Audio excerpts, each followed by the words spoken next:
ഈ കഴിഞ്ഞ മെയ് ലാസ്റ്റോടുകൂടി മാധ്യമങ്ങൾ റിപ്പോർട്ട് ചെയ്തിരുന്ന ഒരു ന്യൂസ് ടെക് മേഖലയെ കംപ്ലീറ്റ്ലി ഡിസ്റ്റർബ് ആക്കിയിരുന്നു.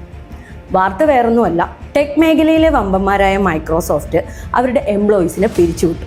അത് 1-2 എംപ്ലോയീസിനെ അല്ല, അവരുടെ ടോട്ടൽ വർക്ക് ഫോഴ്സിൻ്റെ 3% ആയ 6000-ഓളം എംപ്ലോയീസിനെയാണ് മൈക്രോസോഫ്റ്റ് പിരിച്ചുവിട്ടത്.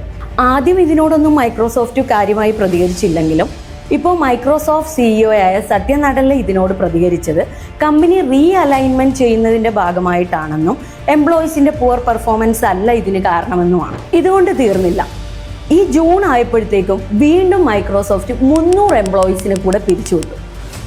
ഇതിൻ്റെയൊക്കെ റിയൽ റീസൺ എന്ന് പറയുന്നത് AI ഫോക്കസ്ഡ് സ്ട്രക്ചറിങ്ങിലേക്ക് മൈക്രോസോഫ്റ്റ് മാറുന്നു എന്നുള്ള വിശദീകരണമാണ് ഇപ്പോൾ ലഭിച്ചിരിക്കുന്നത്. ഇതിപ്പോൾ മൈക്രോസോഫ്റ്റ് കൂടാതെ ലാർജസ്റ്റ് ടെക് കമ്പനീസായ ആമസോൺ, മെറ്റ, ആപ്പിൾ, ഗൂഗിൾ പോലത്തെ കമ്പനീസിലും ഇത്തരത്തിലുള്ള ലേ ഓഫ് നടക്കുന്നുണ്ട്. സോ കാലത്തിനനുസരിച്ച് നിങ്ങളും അപ്ഡേറ്റഡ് ആകുക.